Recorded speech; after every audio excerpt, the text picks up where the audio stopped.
Les habla Rafael Arraiz Luca desde Unión Radio y esto es Venezolanos, un programa sobre el país y su historia. Y hoy estamos en la continuación de esta serie sobre el deporte en Venezuela. Este es el 10º programa que le hemos dedicado a la historia del deporte en Venezuela. Y hoy comenzamos, como siempre lo hemos hecho, alfabéticamente. Hoy toca la letra R, el rugby. Veamos primero, como solemos hacerlo en cada uno de estos deportes que hemos trabajado, dónde, cuándo y cómo nació el rugby. Y hay una leyenda según la cual un estudiante de teología del colegio Rugby en Gran Bretaña, ese estudiante se llamaba William Webb Ellis, tomó un balón de fútbol entre sus manos y corrió hasta la arquería contraria. Esto está ocurriendo en 1823. Y al hacer ese juego, esa gracia, fuera de las reglas del fútbol, por supuesto, dio pie a un juego que se diferenciaba del fútbol, pero que conservaba su esencia. ¿Cuál es la esencia en este caso? Dos equipos en busca de hacer pasar una pelota por un arco. En el fútbol con los pies y en el rugby con las manos. No obstante, lo que les vengo diciendo, la historicidad de este hecho no está comprobada, pero como suele suceder, se ha extendido como la versión príncipe, la versión mayoritaria de los orígenes del rugby. A nosotros nos suena más bien como una leyenda, pero es bonito, es una leyenda simpática. Y en 1886 se funda la Federación Internacional de Rugby en Inglaterra. Y luego se funda otra en Francia en 1934. A la federación inicial, la de Inglaterra, se le conoce como la World Rugby y cuenta con 103 asociaciones de distintos países y organiza cada 4 años el Mundial de Rugby. Los países donde más y mejor se juega son naturalmente los que fueron colonias del Imperio Británico. Esto es bastante obvio. Estas son a grandes pinceladas, ¿verdad? Los orígenes del rugby en Inglaterra. ¿Y en Venezuela cuándo? Bueno, en Venezuela la primera institución educativa que nosotros sepamos donde se practicó el rugby fue la Universidad Simón Bolívar en Caracas. Y esto fue iniciativa del profesor Luis Castro Leiva, un profesor muy querido, uno de los grandes intelectuales venezolanos. Lamentablemente el profesor Castro murió a los 56 años. Y esta iniciativa del doctor Castro tiene lugar en 1978. Y uno legítimamente se pregunta, bueno, ¿por qué? Bueno, porque Luis Castro Leiva hizo su doctorado en Inglaterra, en la Universidad de Cambridge, y es sumamente probable que allá haya aprendido el rugby en sus reglas al detalle, porque Luis era un atleta, un deportista. No solo jugaba rugby, sino practicaba la natación y durante varios años tuvo un programa en el viejo Canal 5 donde todas las semanas hacía filosofía del deporte.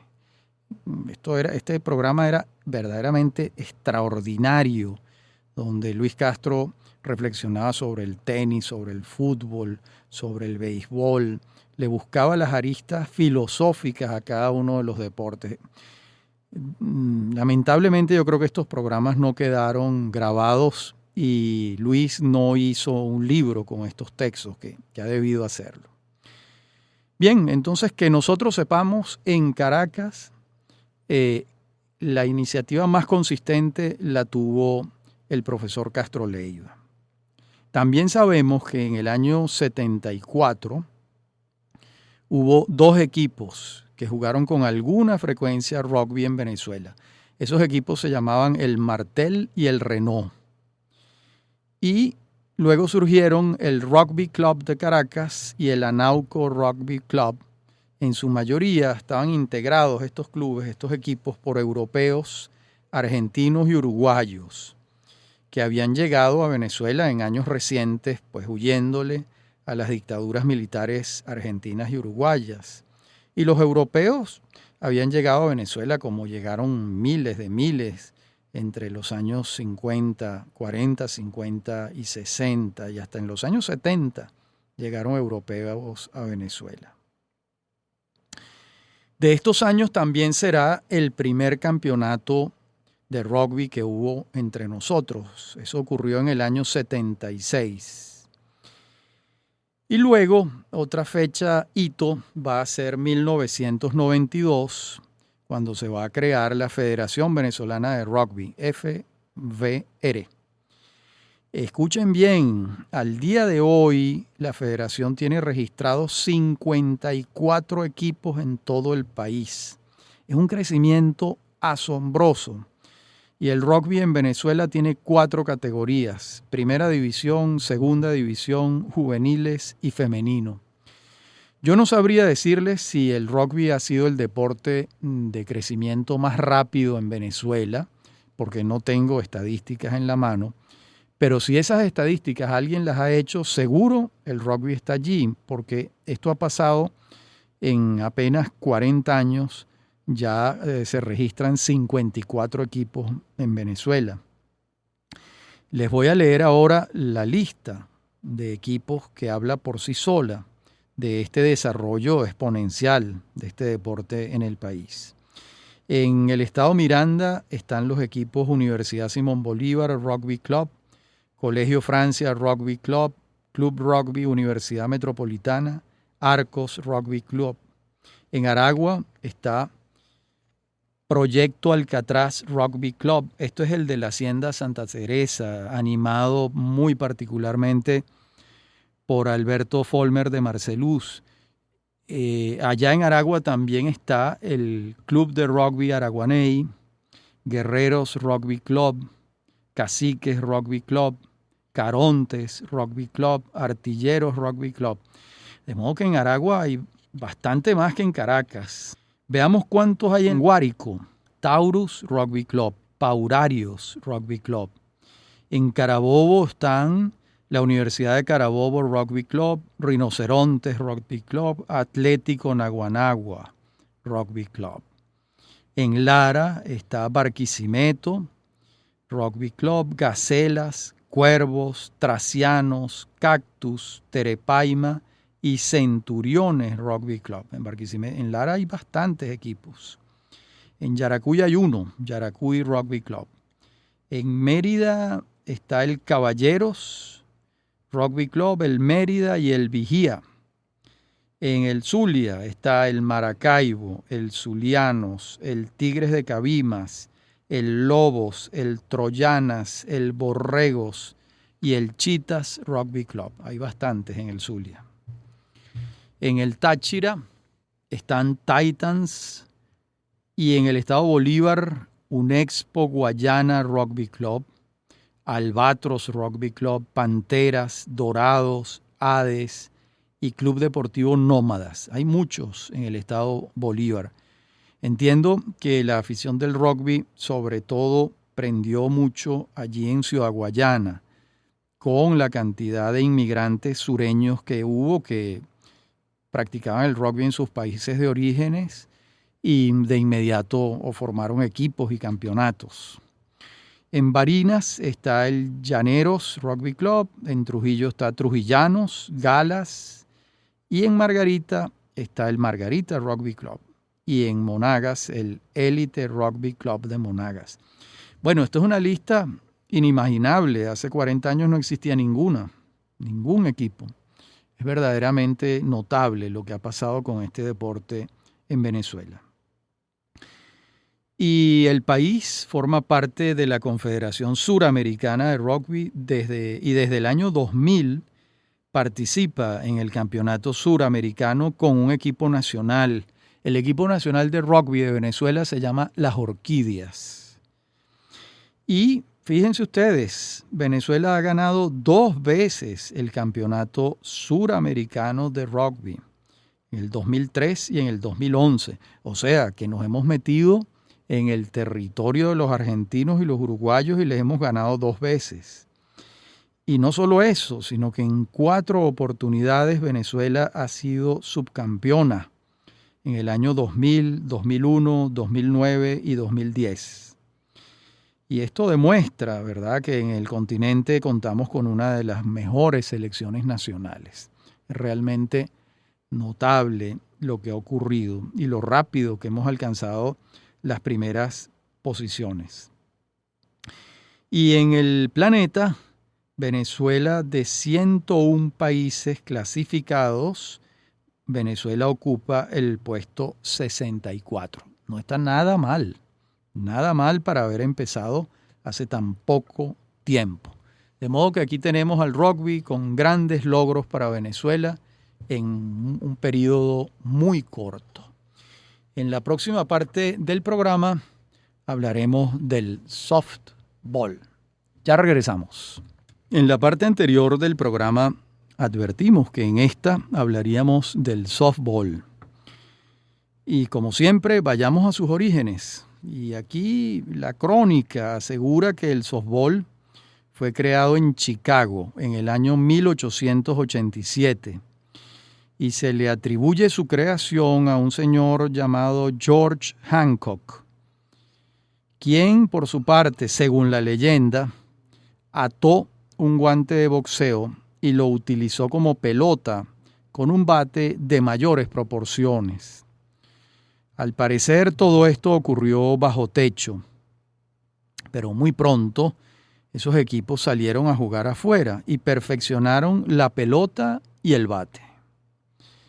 Y para 1899 se publican las reglas del juego bajo techo y afuera, siempre con el entusiasmo de Hancock, quien también redacta las reglas.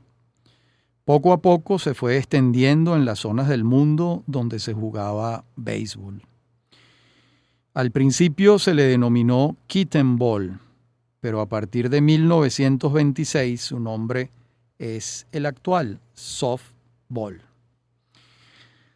Ha sido muy difícil para nosotros precisar cuándo se introdujo el softball en Venezuela, pero habiéndose fundado la Federación Venezolana de Softball en 1958, sospechamos que ha debido ser en la década de los años 50 o quizás antes, a finales de la década de los años 40.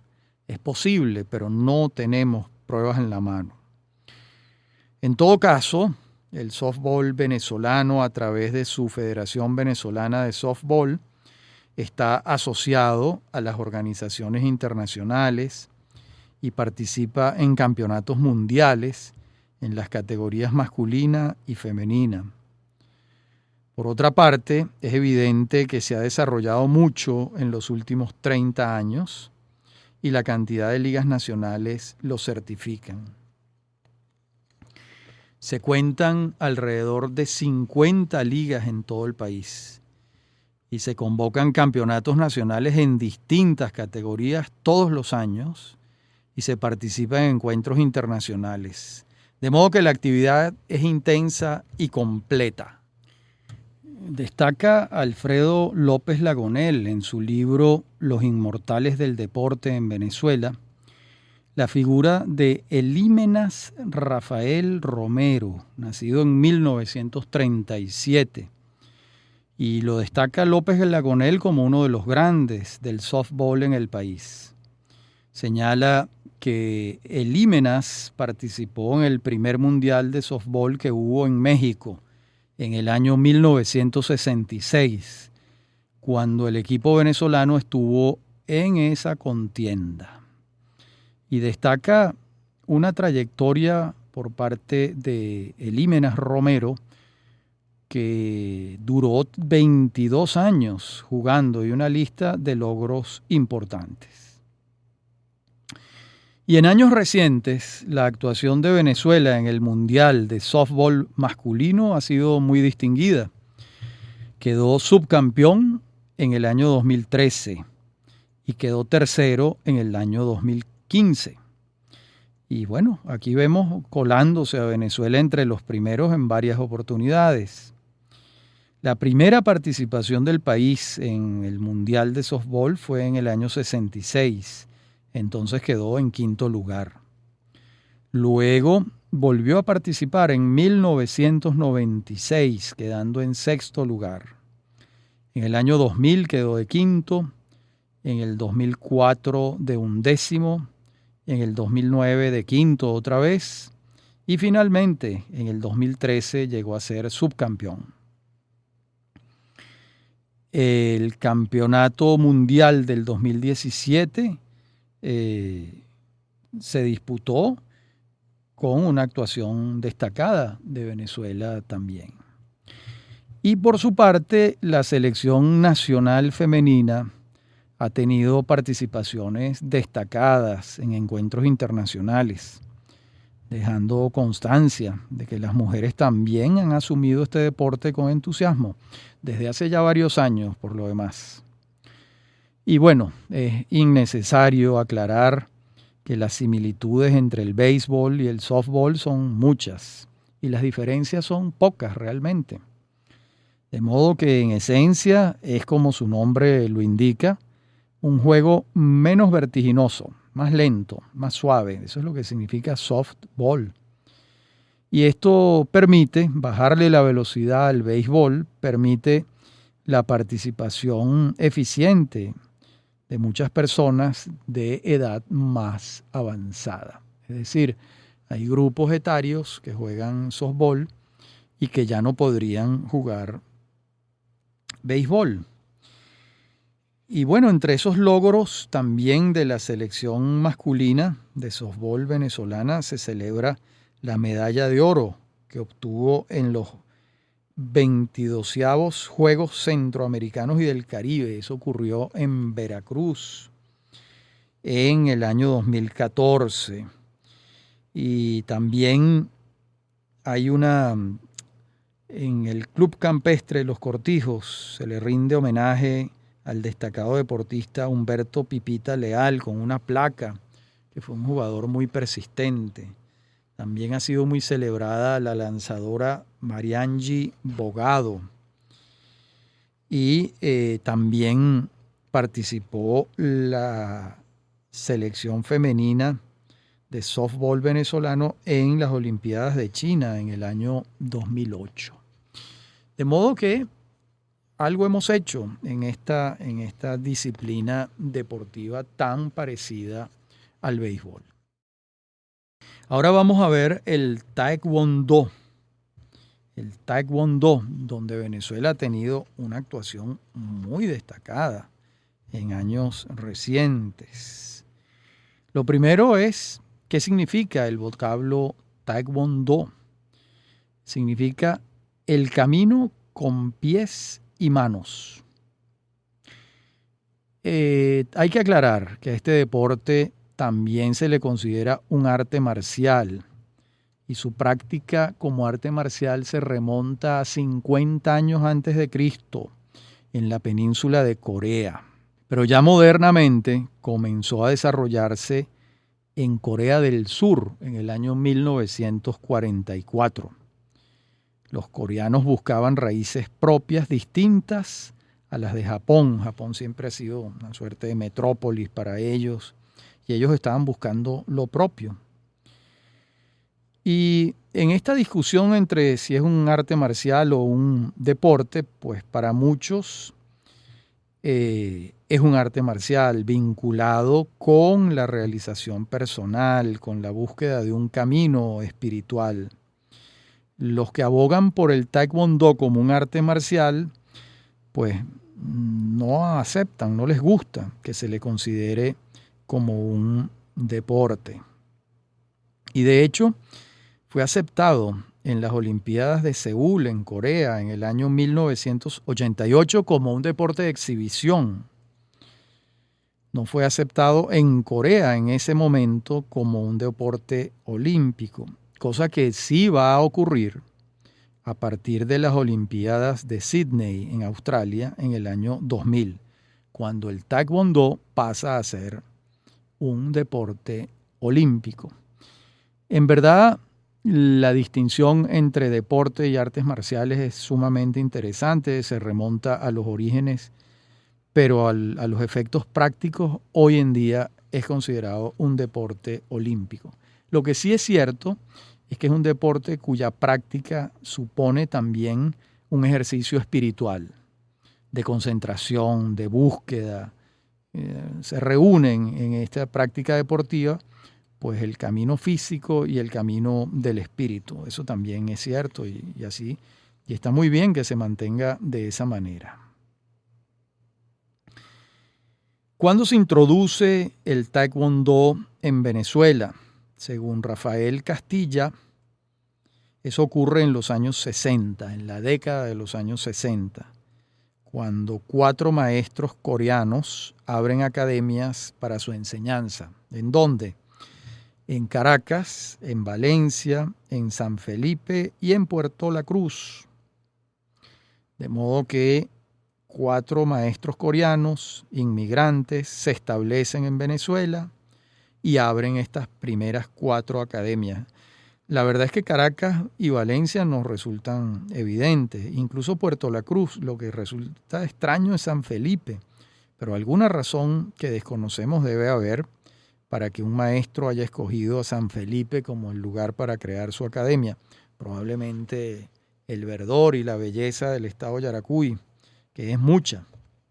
Y luego vamos a tener en 1984 que se funda la Federación Venezolana de Taekwondo y empieza entonces el largo camino hacia la participación en encuentros internacionales. Se radican 4 maestros de Taekwondo en Caracas, Valencia, San Felipe y Puerto La Cruz. Y ahora debemos precisar que ha sido Puerto La Cruz el epicentro, la ciudad protagonista del Taekwondo.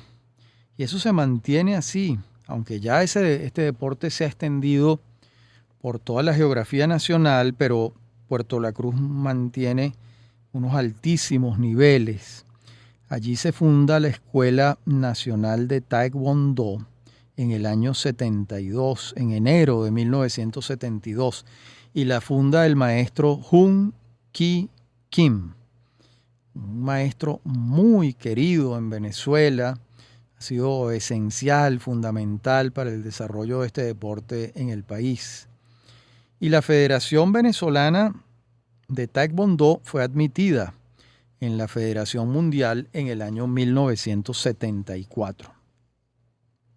Vamos a ver ahora los logros internacionales que hemos tenido en Taekwondo. Los primeros logros internacionales los alcanza Carlos Rivas. Él gana 5 títulos panamericanos en 1986, 87, 88, 90 y 91. Y luego, en las Olimpiadas de 1992, las que ocurrieron en Barcelona, por cierto, que supuso un reordenamiento urbano de la ciudad extraordinario para Barcelona. A partir de allí, Barcelona le dio la cara al mar, que antes estaba como de espaldas al Mediterráneo. Pues bien, en esas Olimpiadas del año 92 en Barcelona, Arlindo Gubella y Adriana Carmona ganan oro y bronce, respectivamente. Nada menos. Gubella, nacido en 1967, ha sido un alumno predilecto de Hoon Ki Kim.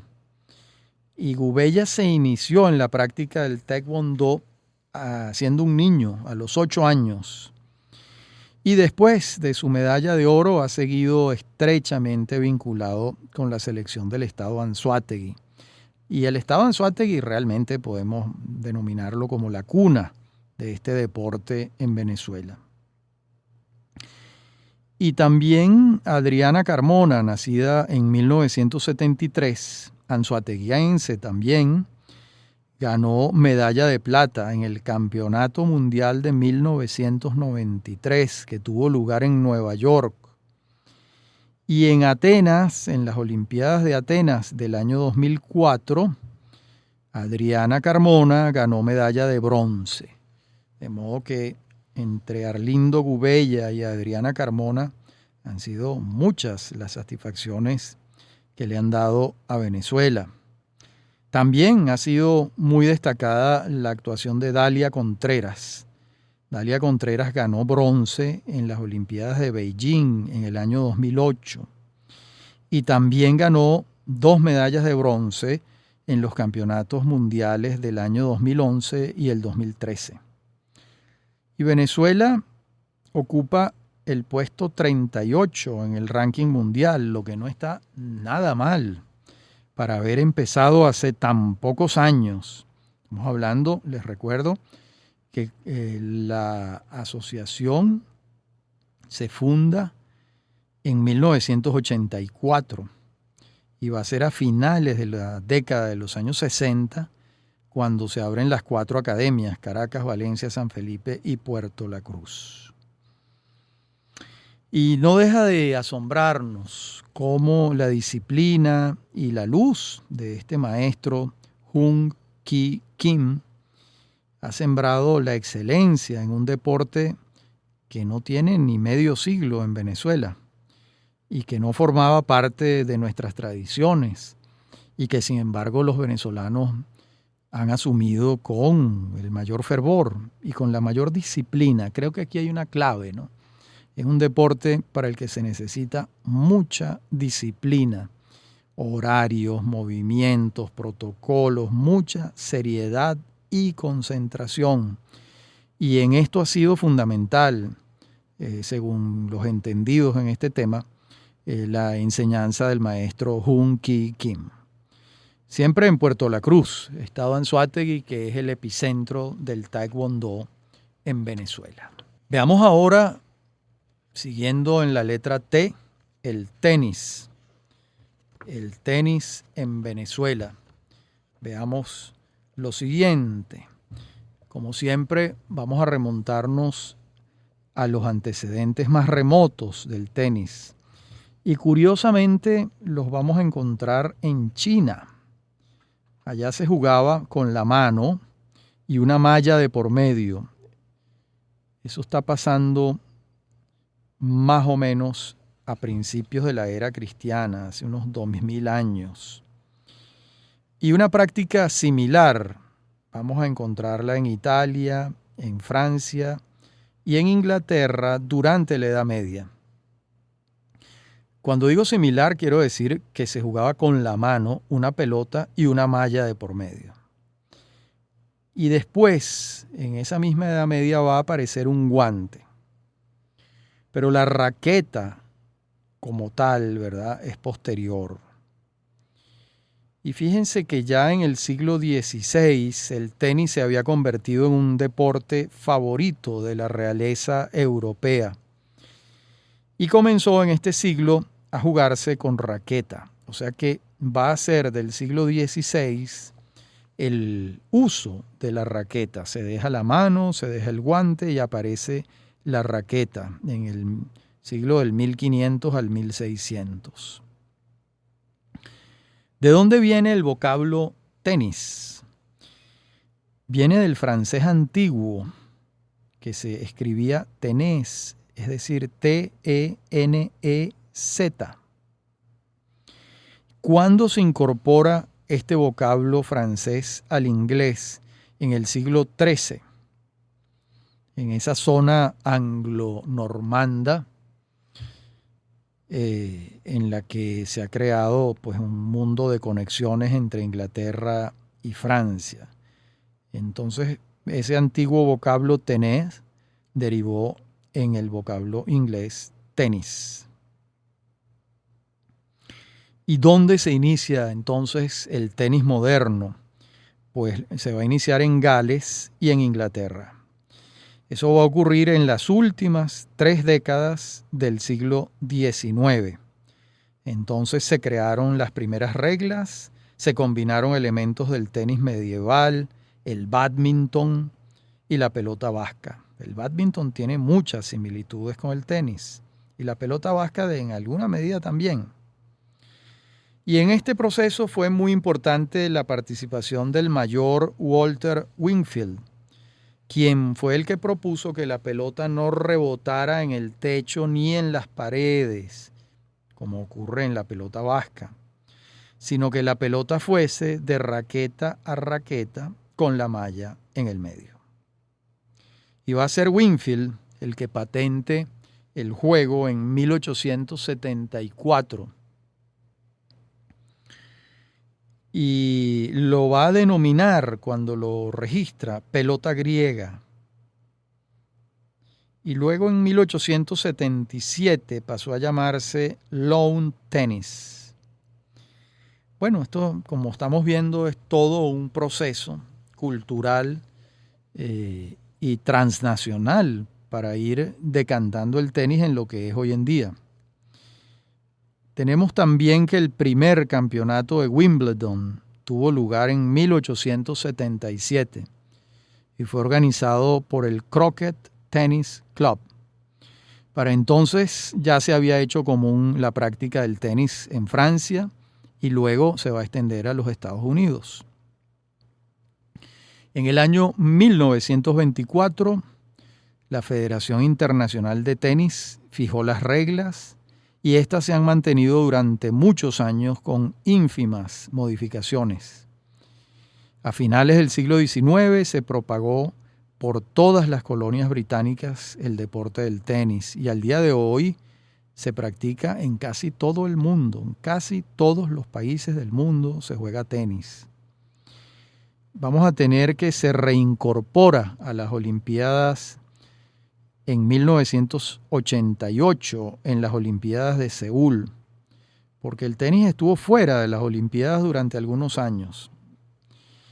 Y en los años recientes, además, el fervor por el tenis en el mundo es enorme. Y a esto lo respalda la transmisión de los juegos por televisión.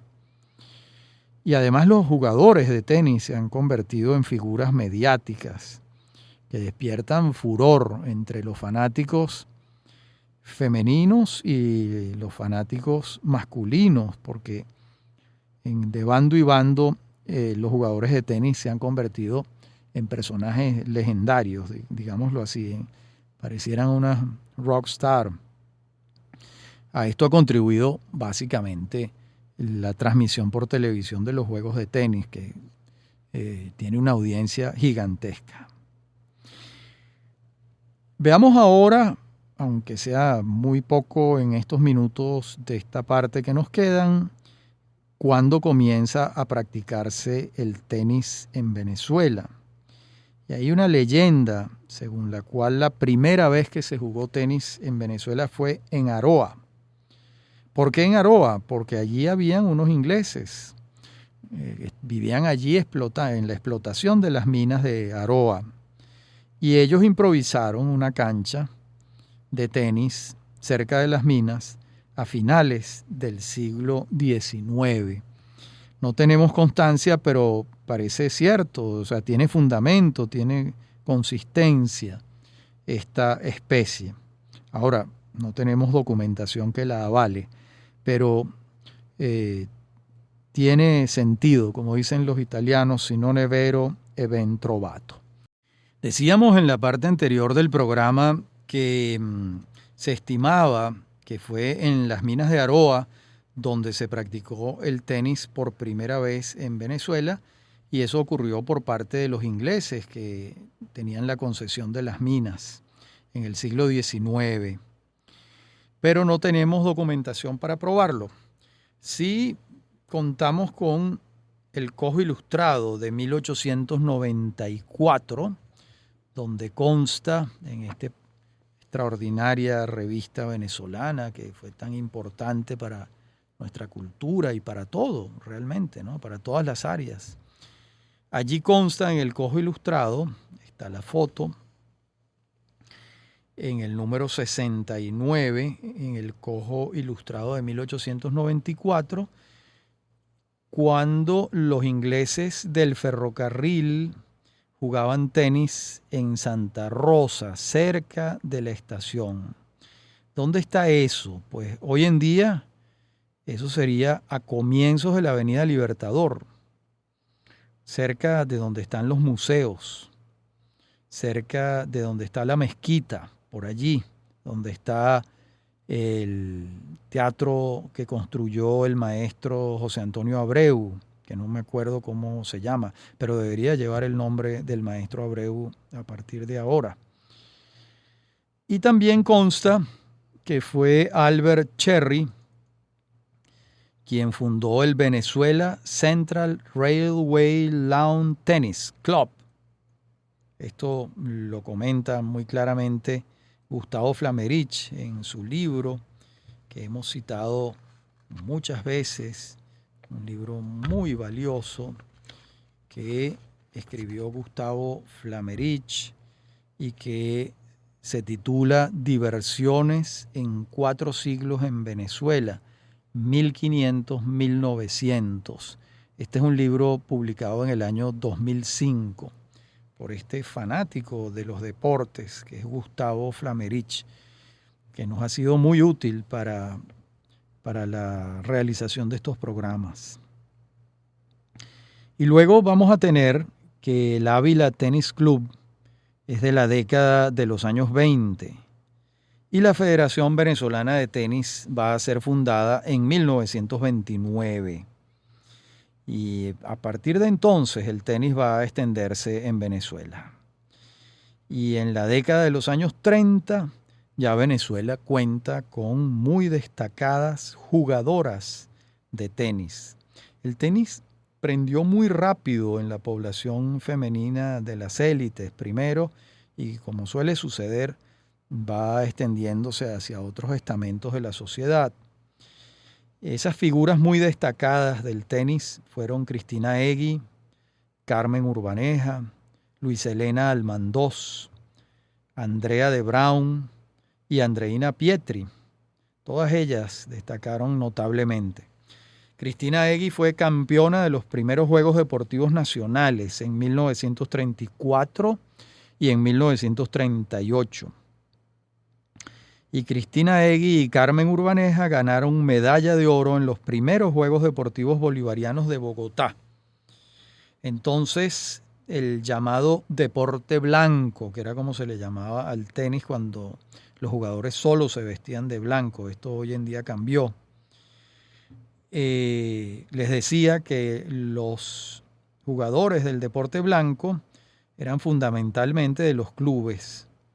En este sentido, es importante la creación del Altamira Tennis Club en 1946, un club dedicado casi exclusivamente al tenis, y allí está en Altamira. Luego, en la década de los años 50, destacó el curazoleño venezolano Isaías Illo Pimentel, quien fue campeón nacional durante 6 años seguidos y llegó a jugar Pimentel en el campeonato de Wimbledon en 1960. Y en el orden internacional, el venezolano que más alto ha llegado ha sido Nicolás Pereira, quien llegó a ocupar el puesto 74 en el ranking mundial. Lo siguió Jorge Andrew en el puesto 76 y Maurice Roy en el puesto 90. Y en años recientes, la española de origen venezolano Garbiñe Muguruza Blanco es al día de hoy una de las mejores jugadoras de tenis del mundo. Y comenzó en Venezuela. Hija de un español, por supuesto, no ese apellido, un vasco, y una venezolana, la señora Blanco de Muguruza. Y nació Garbiñe en Caracas en el año 1993 y comenzó a jugar a los 3 años en el club de tenis Mampote, cerca de Guarenas.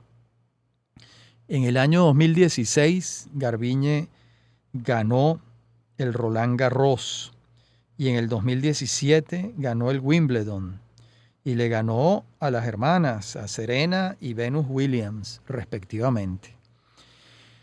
En cuanto al desarrollo del tenis en Venezuela, pues prácticamente todos los estados de la República tienen asociaciones de tenis, federadas con la Federación Venezolana de Tenis. Y ya no se juega solo en clubes privados, sino que ha ocurrido una democratización notable y se cuenta con muchas canchas públicas en todo el país para la práctica del tenis. Aunque, por supuesto, todavía falta mucho camino por recorrer en este sentido.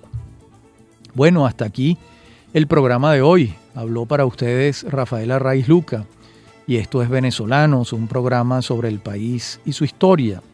Me acompañan en la producción Inmaculada Sebastiano y Fernando Camacho y en la dirección técnica Fernando Camacho.